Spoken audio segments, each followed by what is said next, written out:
Assalamualaikum warahmatullahi wabarakatuh. Perkenalkan, nama saya Nanda Marsyania Nuranisa, NIM 180600001, jurusan Ilmu Ekonomi Fakultas Ekonomi Universitas Negeri Padang. Dalam video ini saya akan membahas mengenai dasar-dasar kewirausahaan dalam mata kuliah praktek kewirausahaan dengan dosen pengampu atau pembimbing, yaitu Bapak Haris Setia Putra. Silakan menonton, guys. Nah, sebelum kita membahas mengenai dasar-dasar kewirausahaan, ada baiknya kita mengetahui dulu apa sih itu kewirausahaan. Kewirausahaan sendiri merupakan hal-hal yang terkait dengan wirausaha atau yang bisa disebut dengan suatu keberanian seseorang untuk melaksanakan suatu kegiatan yang berhubungan dengan bisnis maupun menjalankan suatu perusahaan. Tujuan dari kewirausahaan ini sendiri yaitu untuk menciptakan sebuah lapangan pekerjaan, dan dengan berwirausaha kita pun bisa mengasah kemampuan kita dalam berbisnis maupun dalam mengasah skill-skill yang ada dalam diri kita. Meskipun begitu, tentunya seorang wirausaha itu harus memiliki jiwa pemimpin yang besar. Setidaknya itu bisa membantu dan bisa menempatkan kegiatan itu untuk diri kita sendiri. Ada beberapa poin yang akan saya bahas dalam video ini, yaitu yang pertama yaitu adanya teori kewirausahaan, yang kedua yaitu unsur-unsur kewirausahaan, yang ketiga yaitu ciri-ciri wirausaha, yang keempat ada peran wirausaha, yang kelima ada etika berwirausaha, yang keenam ada sikap wirausaha, yang ketujuh ada jenis-jenis wirausaha, dan yang terakhir itu profil wirausaha yang sukses yang saya ambil itu yaitu di Indonesia. Profil itu saya ambil Bapak Sandiaga Uno. Baiklah, saya akan membahas poin pertama, yaitu tentang teori kewirausahaan. Menurut teori ekonomi, teori ini memandang bahwa lahirnya seorang wirausaha disebabkan karena adanya sebuah peluang. Maksudnya, dengan adanya peluang dari seseorang itu, maka orang itu bisa menciptakan sebuah lapangan pekerjaan dengan berwirausaha, baik itu dari dalam segala jenis wirausaha yang akan dikembangkannya. Menurut teori ekonomi ini, seorang wirausahawan itu harus memiliki kecakapan dalam mengorganisasikan suatu usaha. Langsung saja saya akan membahas mengenai teori kewirausahaan yang pertama, yaitu teori neoklasik. Menurut teori ini memandang perusahaan itu sebagai sebuah istilah dalam teknologis, di mana manajemen itu hanya mengetahui mengenai biaya penerimaan perusahaan, dan wirausaha itu hanya melakukan kalkulasi matematis untuk menentukan nilai optimal dari variabel keputusan itu. Dalam teori ini ia menjelaskan bahwa sebuah perusahaan itu intinya sebuah perusahaan itu hanya bisa mengendalikan bagaimana bentuk dari wirausaha itu saja. Ia hanya melihat dan mengkaji bagaimana suatu perusahaan itu bagaimana keuangan dan sistem-sistem yang ada di dalamnya. Kelemahan dari teori neoklasik ini yaitu teori itu tidak mampu menjelaskan bagaimana isu-isu kewirausahaan yang ada. Ada teori kedua, yaitu teori Keynesian entrepreneur. Teori ini membahas mengenai bagaimana kinerja manusia, bagaimana keuletan, bagaimana keseriusan dan kesungguhan seorang pekerja itu untuk bisa berwirausaha dan menjalankan suatu usaha secara mandiri. Menurut teori Keynesian ini, maju mundur suatu usaha tergantung dari upaya dan keuletan suatu pengusaha itu menjalankan usahanya. Poin yang kedua akan saya bahas, yaitu unsur-unsur kewirausahaan. Yang pertama ada itu pengetahuan.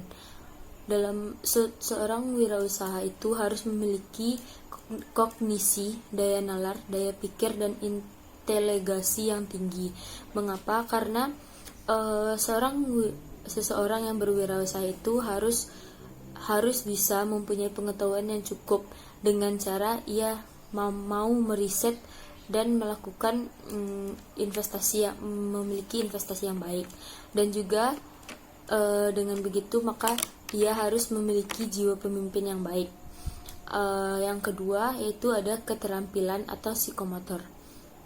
Seorang wirausahaan itu harus memiliki keterampilan agar ia bisa memiliki kreativitas yang tinggi, dan juga seorang wirausaha itu harus terampil dalam melakukan segala hal, baik dalam hal akademik ataupun non akademik. Dan juga selain memiliki pengetahuan yang baik dan keterampilan yang tinggi, seorang wirausaha itu harus memiliki sikap mental yang baik. Mengapa? Karena ia harus memiliki tanggung jawab dan memiliki jiwa besar, dan juga ia harus mandiri. Dengan sikap mental yang baik, ia tidak mudah down. Maka artinya dengan itu seorang wirausaha itu tidak pantang menyerah.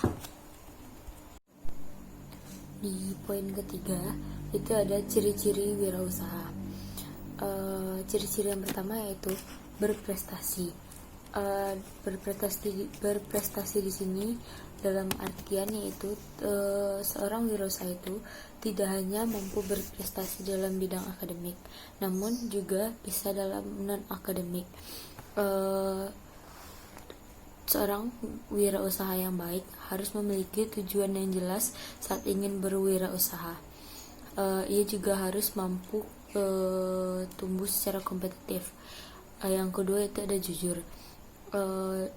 Kejujuran dalam suatu usaha atau dalam berwirausaha merupakan fondasi awal kokohnya dalam berwirausaha. Perusahaan atau usaha yang memiliki karyawan dan pemimpin yang jujur akan lebih mudah berkembang dan sukses. Poin yang ketiga yaitu ada disiplin. Seorang wirausaha yang disiplin dan mampu membagi waktunya atau memanajemen waktunya, maka dijamin ia akan sukses pada waktunya. Yang keempat itu ada kreatif dan inovatif. Tidak mungkin kan seorang wirausaha itu tidak memiliki jiwa yang kreatif dan inovatif. Jika mereka tidak kreatif, tidak inovatif, maka usaha yang akan dijalankan yakin tidak akan berkembang dengan baik. Maka dia akan stuck di situ saja karena tidak memiliki pemikiran-pemikiran yang berkembang. Maka teknologinya juga tidak akan berkembang dengan baik. Terus ada poin yang kelima yaitu memiliki komitmen yang tinggi dan mandiri serta realistis, dan juga memiliki jiwa kepemimpinan yang baik. Jika seorang wirausaha itu tidak mandiri, tidak realistis, tidak memiliki jiwa kepemimpinan, dan tidak memiliki komitmen, maka pasti seorang wirausaha itu akan cenderung pelin-pelan. Misalnya sekarang itu dia ingin menjalankan usaha dalam bidang kuliner, namun karena dia tidak memiliki komitmen, maka di kemudian hari dia akan berpindah menjadi usaha fashion. Namun dia pelin-pelan lagi nih, dia akan berpindah lagi misalnya ke bisnis online atau apapun itu. Di poin keempat itu ada peran seorang wirausaha. Ada beberapa peran yang harus dijalankan atau dilaksanakan oleh seorang wirausaha.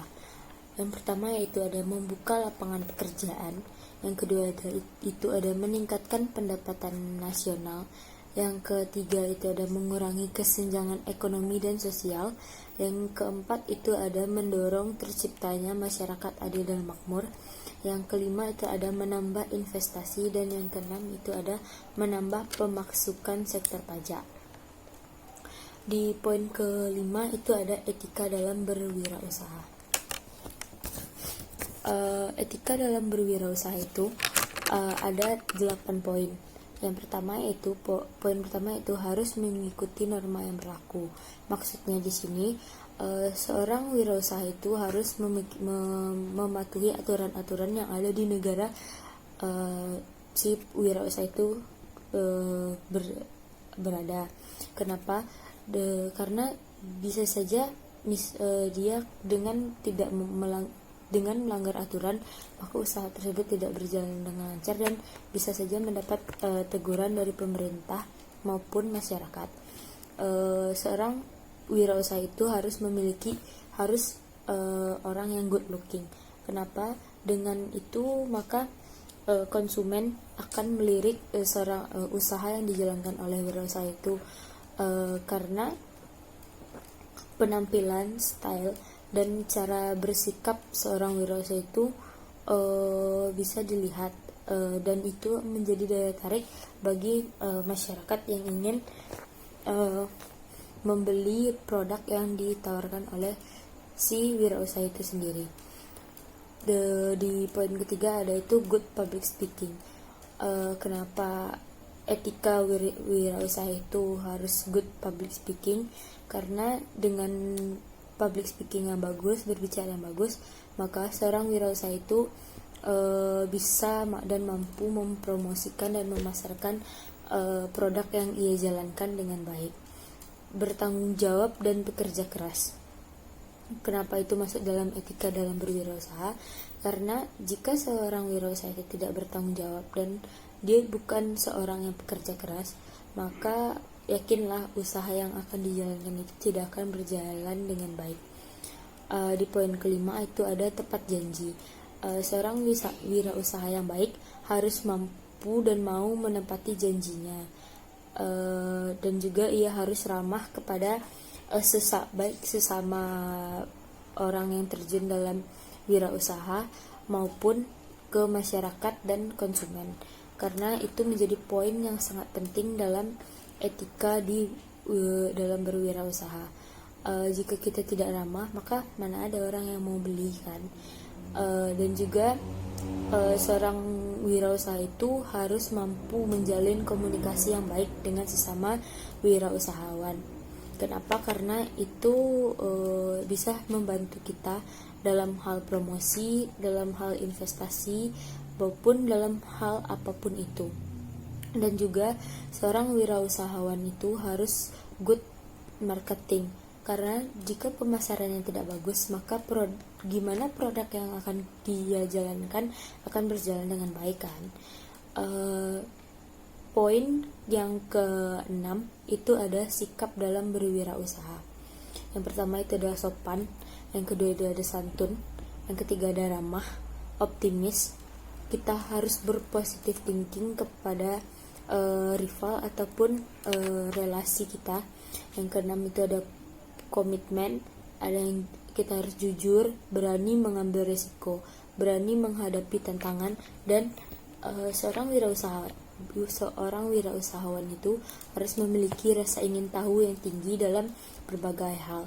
Misalnya itu dalam teknologi, info-info yang menarik yang ada di seputar bisnis yang akan dijalankan, dan juga ia juga harus memiliki ide-ide yang kreatif. Poin ke-7 itu ada jenis wirausaha. Sebenarnya banyak sekali jenis-jenis wirausaha yang bisa dikembangkan pada saat ini. Namun dalam pembahasan ini saya hanya akan menjelaskan mengenai 4 jenis wirausaha yang baik untuk dikembangkan saat ini. Yang pertama yaitu ada social media manager. Dalam social media manager ini, platform online itu tidak hanya digunakan untuk berinteraksi, tapi juga sebagai media promosi dan pemasaran suatu produk. Dengan sosmed manager ini, usaha yang bisa kita jalankan seperti itu, paid promote, followers Instagram, Twitter, ataupun YouTube, dan di situ juga kita bisa sebagai endorsement, brand ambassador suatu produk, dan kita bisa memasarkan di sosial media yang kita punya. Yang kedua itu ada kerajinan tangan. Kerajinan tangan ini berbasis handmade. Kenapa? Karena memang ciri khas dari kerajinan tangan itu homemade, dan juga dalam bisnis kerajinan tangan ini ia harus memiliki ikon atau ciri khas pada brand yang dimiliki oleh seorang wirausaha tersebut. Selain itu, ia juga harus kreatif dan inovatif. Yang ketiga itu ada kuliner. Di usaha kuliner ini bisa kita pasarkan melalui online, dan bisa juga kita membuka stand-stand yang ada di pinggir-pinggir jalan sebagai langkah awal seorang wirausaha.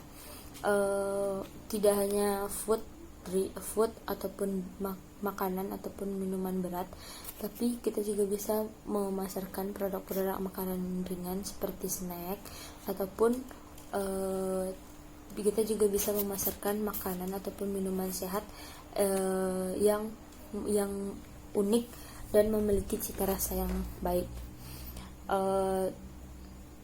Dan juga meskipun begitu, kita harus memasarkan produk itu, dan kita membuat suatu produk yang kita usahakan itu harus berdasarkan dengan tren kekinian yang menarik dan unik pada konsep yang akan kita buat. Yang keempat itu ada fashion. Fashion itu kita tidak harus dalam usaha fashion itu kita harus memiliki ciri khas yang baik dan bagus, dan kita juga harus mengikuti tren-tren yang ada dalam dunia fashion saat ini. Kebanyakan panutan fashion yang ada saat ini itu fashion Korea, fashion orang-orang bergaya Eropa, ataupun fashion yang ada di Jepang. Dan juga jika kita membuka usaha fashion dengan basic online, kita tidak boleh sebaiknya jangan mencampuri produk wanita dengan produk laki-laki, karena pasti konsumen itu akan bingung seperti apa sih sebenarnya produk yang akan dijalankan oleh si wirausaha itu sendiri. Nah, di poin ke-8 itu ada profil sukses seorang wirausaha. Dari awal pembahasan video ini, saya telah menyebutkan satu sosok yang menurut saya sangat inspiratif, karena yaitu Bapak Sandiaga Uno. Mengapa saya memilih Bapak Sandiaga Uno? Karena beliau merupakan satu sosok yang menurut saya sangat inspiratif dan patut dicontoh. Karena beliau memulai usahanya dan membangun usahanya itu dari nol. Dulu beliau pernah ditolak oleh 25 perusahaan. Pria kelahiran Pekanbaru ini kuliah di Wichita State University, Amerika Serikat dengan gelar lulusan summa cum laude. Ia juga pernah bekerja pada perusahaan milik konglomerat Asta, yaitu William Suryajaya. Berkat kinerja dia yang bagus, maka dengan itu ia dibiayai beasiswa kuliah di George Washington University, Amerika Serikat, dan kembali dengan gelar lulusan summa cum laude. Kemudian ia pernah bekerja di Singapura sebagai manajer investasi, dan ia pindah ke Kanada dan bekerja dengan posisi Vice President di NTI Research Ltd. Pada Christmas 1997 membuat perusahaan yang Sandiaga Uno kerja itu gulung tikar. Kemudian ia kembali ke Indonesia dengan status pengangguran. Kemudian ia melamar ke 25 perusahaan yang ke-25-nya pun menolak. Akhirnya ia mencoba membuat perusahaan jasa konsultan keuangan bersama temannya. Tahun 98 ia mendirikan sebuah perusahaan investasi bernama PT Saratoga Investama Sadaya. Akhirnya ia pun mengalami kesuksesan secara bertahap. Ia juga pernah menjadi CEO di beberapa perusahaan, yaitu salah satunya Saratoga Capital, PT Tower Bersama, Infrastruktur Group, Tbk, PT Adaro Energi Tbk, serta di PT Recapital Advisor. Pada tahun 2018 Sandiaga Uno masuk dalam jajaran investor dan pengusaha terkaya di Indonesia dengan total kekayaan sekitar 4,3 triliun. Jatuh bangun dalam berwirausaha sudah dialami oleh Sandiaga Uno. Hingga saat ini ia bisa mencapai kesuksesan yang luar biasa. Guys, sekian penyampaian materi dari saya. Bila ada kesalahan, mohon dimaafkan, dan saya sangat yakin banyak sekali kesalahan yang saya buat. Maklum saja saya, dan kembali lagi saya hanya seorang manusia biasa yang tidak luput dari kesalahan. Sekian dari saya. Assalamualaikum warahmatullahi wabarakatuh. Thanks for watching, guys.